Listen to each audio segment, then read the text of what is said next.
She was a queen, a bride of alliance, and a mother of future kings. Yet her life was no more than a fleeting shadow.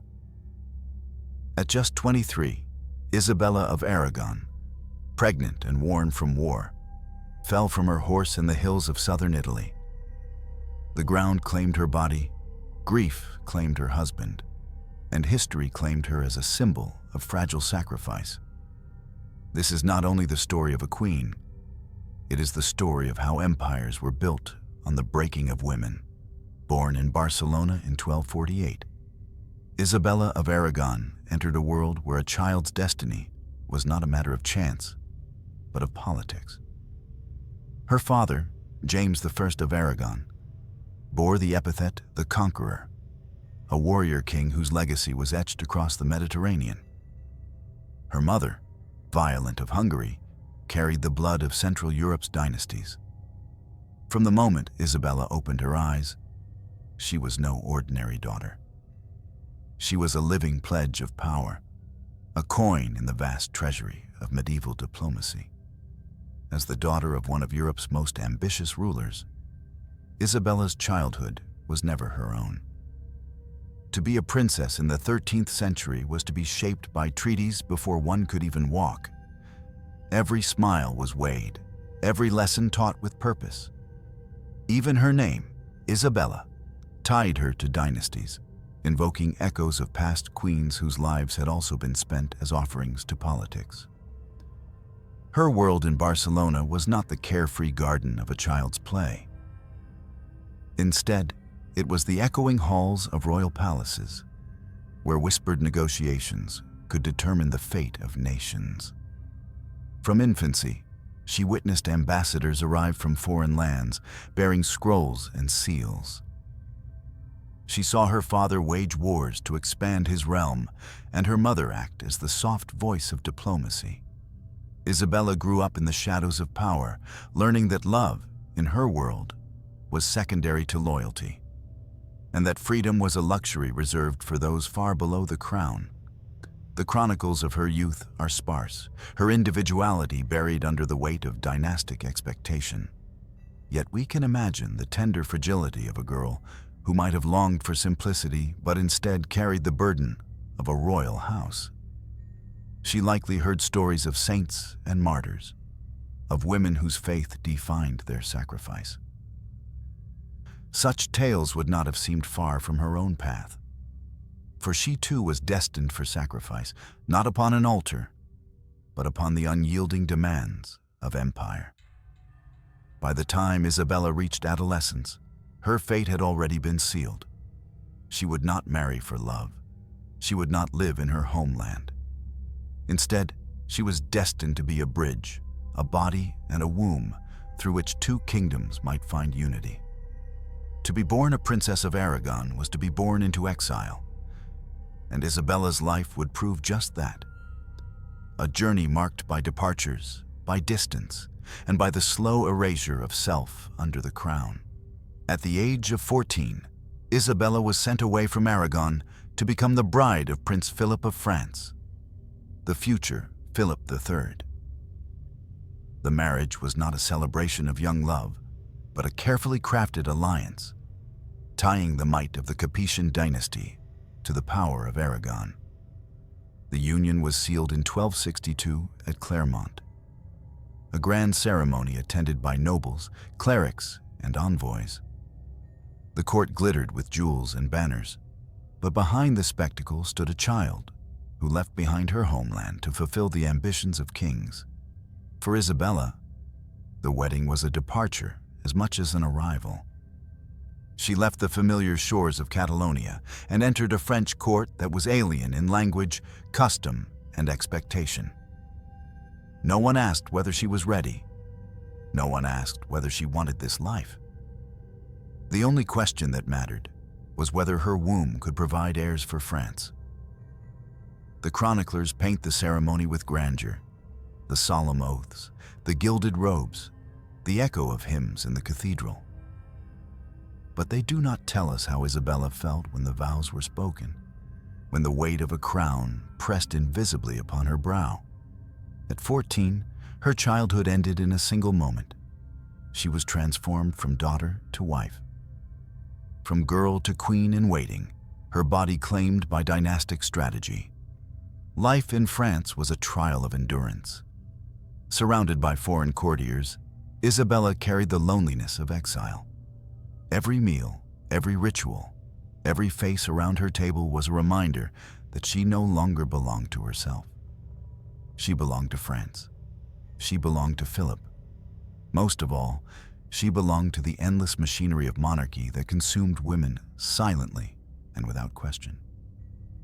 And yet, within this fragile girl lay the seeds of France's future. Though she had no voice in council and little place in the politics of men, she bore the invisible weight of the dynasty. Her role was not to speak, but to endure, not to command, but to conceive. For Isabella, marriage at 14 was not a beginning, but the quiet ending of the life she might have lived. Isabella's life as a young bride in France was quickly overshadowed by the relentless demands of motherhood. Still a teenager, her body became the vessel of dynastic survival. The Capetian court, like all medieval monarchies, measured a queen's worth not by her words or wisdom, but by the heirs she could provide. For Isabella, every year brought either pregnancy, childbirth, or recovery, a cycle that drained her youth while binding her identity to the cradle. Her first pregnancies must have been both terrifying and isolating. Medical knowledge in the 13th century offered little comfort, and childbirth was as perilous as war. Queens were revered for producing heirs, but their suffering was rarely acknowledged. Each labor tested Isabella's strength, and each child brought her closer to the frailty that would one day claim her. Yet from this suffering emerged the foundations of France's future. Isabella gave birth to Philip IV, later called the Fair, whose reign would transform France into a formidable power in Europe. She also bore Charles of Valois, progenitor of another influential dynasty. Through her womb, the Capetian line extended its reach, intertwining Isabella's name with the grand narrative of European history. For France, her children were celebrated as triumphs. For Isabella herself, they were scars etched into her fragile frame. Each new heir meant survival for the dynasty, but also another wound for the young queen. Chroniclers do not describe her voice, her laughter, or her private despair. They note only the sons she gave to the kingdom. She was a silent architect, her body the foundation upon which the future rested. In a world where queens were expected to endure silently, Isabella's sacrifices passed without comment. Her youth vanished in the service of dynasty, replaced by exhaustion, by frailty, by the endless rhythm of childbirth. Behind the glittering ceremonies and royal processions stood a girl barely grown into womanhood, giving everything she had for a crown that never truly belonged to her. Thus, the weight of motherhood was not merely personal, it was political, national, and historical. Isabella was not remembered for her words or deeds, but for the sons who carried her blood. And yet, in that very silence, in the unspoken pain of her short life, lies the deepest truth. Her body bore the burden of France's destiny. In 1270, Isabella's husband Philip ascended to the throne after the death of his father, Louis IX. At just 22, Isabella became queen consort of France. Yet her crown brought little joy or power. In the grand hierarchy of medieval politics, she remained overshadowed by the monumental figure of her father-in-law, Louis IX, a king later canonized as a saint, whose reputation loomed larger than life. To live as Louis's daughter-in-law was to live in perpetual comparison. He was seen as pious, just, and invincible, a ruler revered across Christendom. Isabella, by contrast, had no arena in which to shine. She was neither a political actor nor a military leader. Her place was confined to the shadows, to bear heirs, to accompany her husband, and to endure in silence. The court of France was a stage upon which Isabella played the quiet role assigned to her. She was present at rituals, at ceremonies, at moments of state, but rarely recorded as anything more than a figure beside the king. Her presence was vital yet invisible, a paradox faced by countless queens whose sacrifices kept monarchies alive, but whose names faded into the margins of history. What chronicles do reveal is her endurance. She followed Philip across Europe, supported him in campaigns, and bore the physical toll of endless travel and childbirth. Yet these acts of loyalty won her little recognition. She remained in the shadow of both her husband's rising authority and her father-in-law's saintly memory. Her queenship was not gilded with triumphs, but weighed down with quiet suffering. The very essence of her role was to exist without leaving an imprint, to serve without acknowledgement. It was a form of living martyrdom, not dramatic, not violent, but slow and consuming. In this silence, Isabella's humanity becomes clearer. She was not a figure of command, but of endurance, embodying the paradox of queenship in the Middle Ages. Powerful in symbolism, powerless in action. For Isabella, to be queen was not to rule, but to disappear, to be eclipsed by kings, by saints, and by the endless demands of history. In 1270, Louis IX, the saintly monarch of France, resolved to lead the Eighth Crusade to North Africa. Though age and illness marked him, his piety demanded one final act of devotion: to bring the cross to the shores of Tunis. For Philip, now heir to the throne, the duty was clear. For Isabella, his young wife and queen, the call of the cross meant something far more perilous. She had only recently given birth, and yet she was expected to follow her husband on this dangerous pilgrimage. The journey across the Mediterranean was harsh even for seasoned soldiers. For a young queen weakened by childbirth, it was treacherous. The ship's hold would have been filled with the stench of bodies, the groans of seasick travelers, and the ominous sound of waves battering the vessel.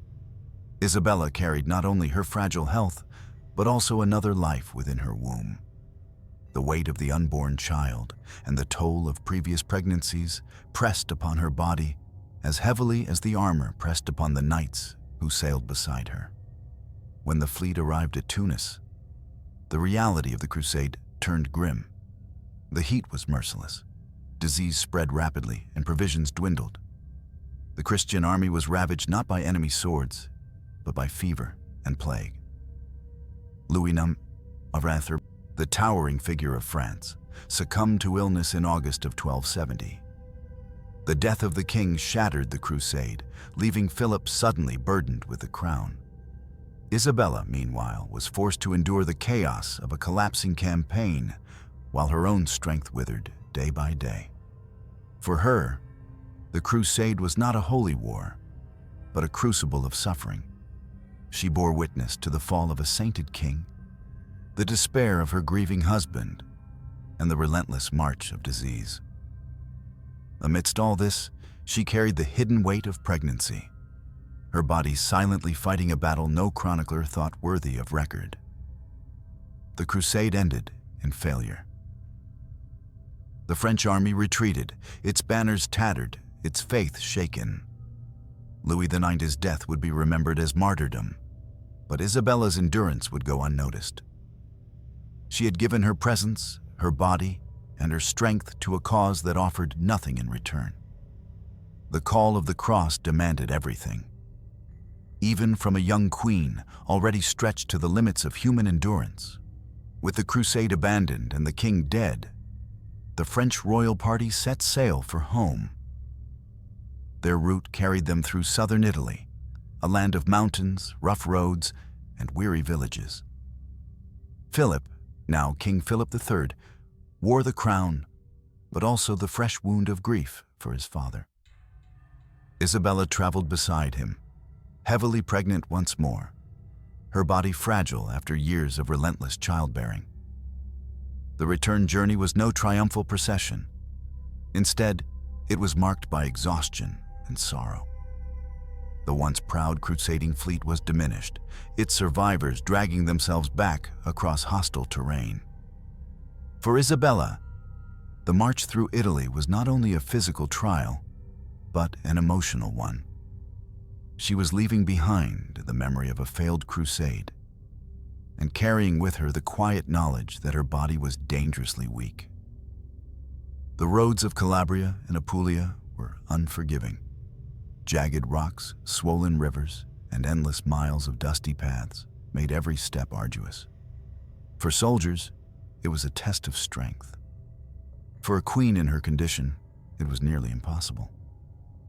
She pressed forward because she had no choice. Queens were expected to endure, no matter the cost. Philip's grief consumed him, and the weight of his new kingship distracted him from his wife's suffering. Chroniclers note his mourning for Louis IX, but rarely mention Isabella's struggles. Her pain, as always, was silent, invisible to the eyes of history. Yet it was on this long road through Italy that her life began to slip irreversibly toward tragedy. Every day of travel was another wound carved into her fragile frame. The jolting of carriages, the strain of horseback, the endless fatigue, all pressed upon her pregnant body. Isabella was a queen on the move, but she was also a young woman crumbling under the weight of relentless expectation. By the time they reached Calabria, Isabella's strength was fading. She carried not only the crown's burdens, but also the seed of her own death. The road that was supposed to lead her home would instead become the path to her grave. Near the southern Italian town of Cosenza, in January 1271, the queen's fragile body finally gave way to fate. Despite her pregnancy, Isabella insisted on riding, perhaps because the rough terrain made carriages unbearable, or perhaps because a queen was expected to display strength even in exhaustion. The horse stumbled. In an instant, Isabella was thrown to the ground.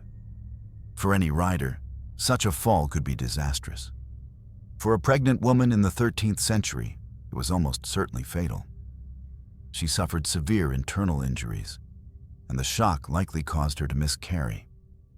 Without modern medicine, without skilled surgical intervention, there was no salvation.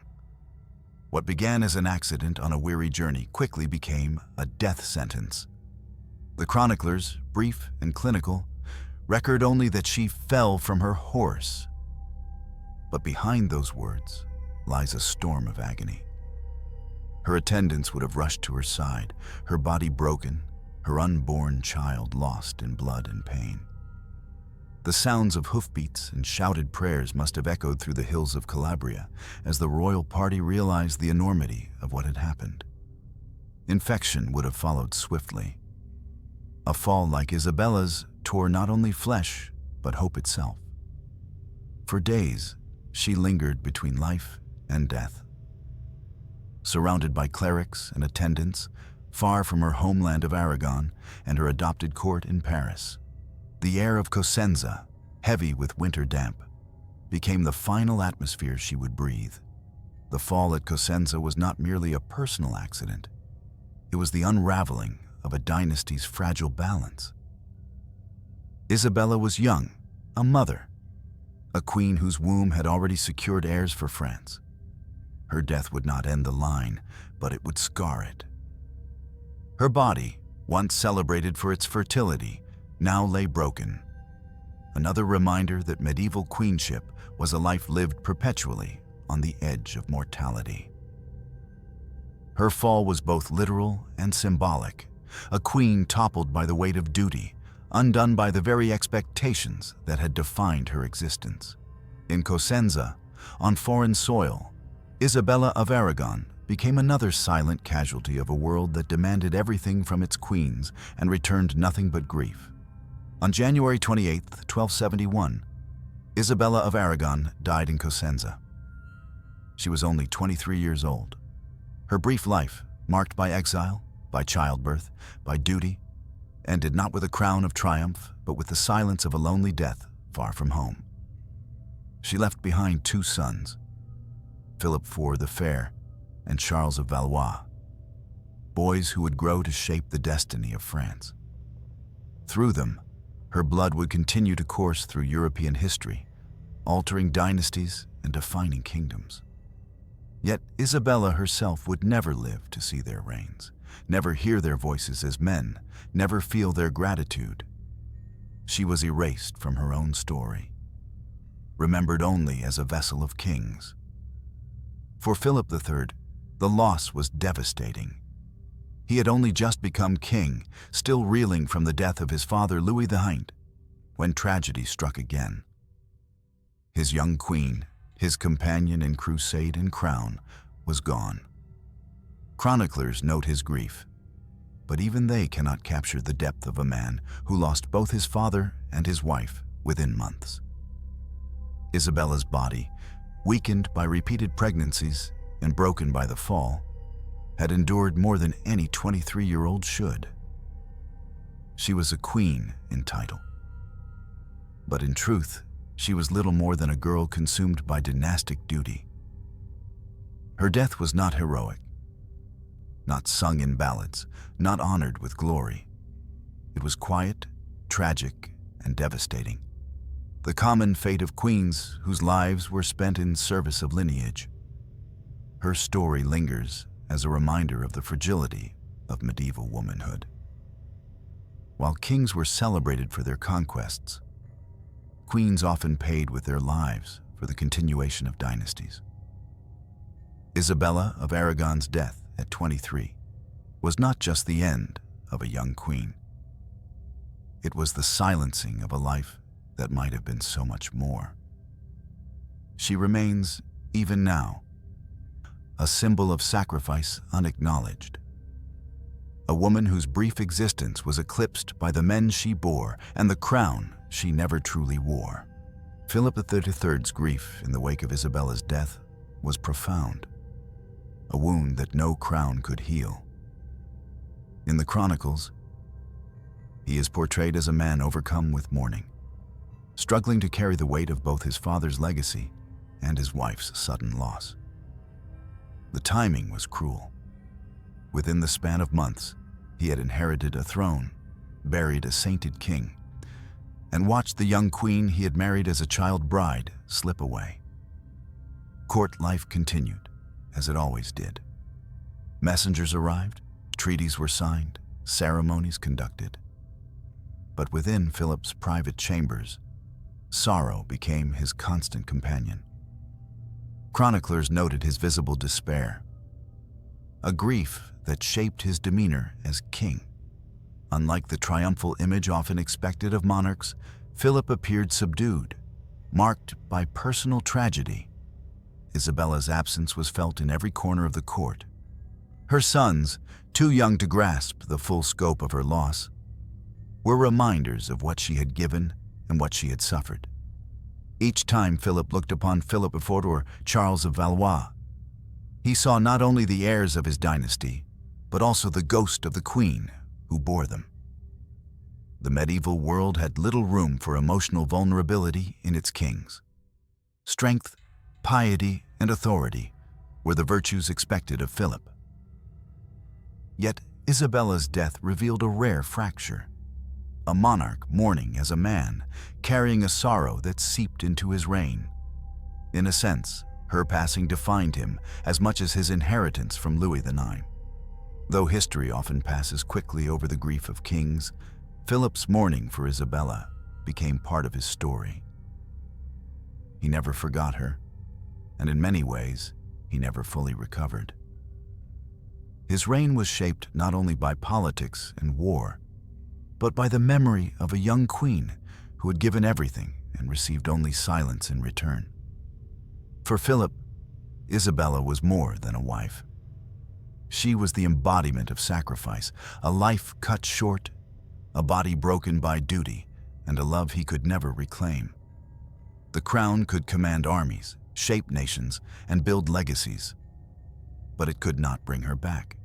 Isabella of Aragon was buried in Cosenza, a city far removed from the grandeur of Paris or the familiar streets of Barcelona.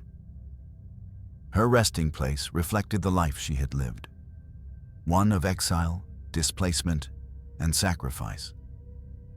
She did not return to Aragon. She did not rest in the sacred necropolis of French royalty. Instead, her grave lay in a foreign land, a silent monument to the fragility of queenship. And yet, though her life was brief, her legacy was immense. Through her son Philip IV, Isabella became the grandmother of kings who would dominate European history.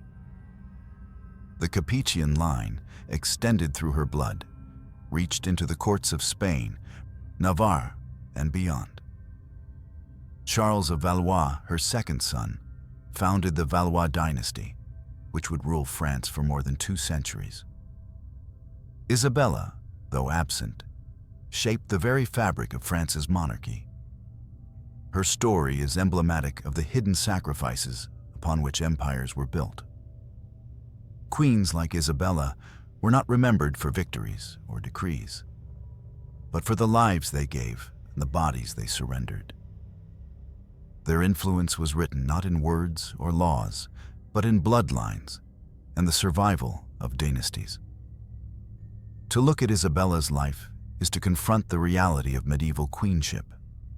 Married as children, consumed by pregnancies, weakened by endless duty, and often dead before their 30th year. They were the silent architects of history, their suffering the unseen cost of power. Isabella's legacy endures not because of her voice, which history silenced, but because of her sacrifice, which history could not erase. She remains a fragile queen whose life was as fleeting as it was consequential. Her story is not one of triumph, but of endurance, not of glory, but of grief. In her short span of years, she bore the weight of kingdoms and left behind a dynasty that would shape Europe. And in that, perhaps, lies her true legacy, a reminder that behind every crown lies a hidden grave, and behind every empire, a woman whose life was given and lost for the sake of power.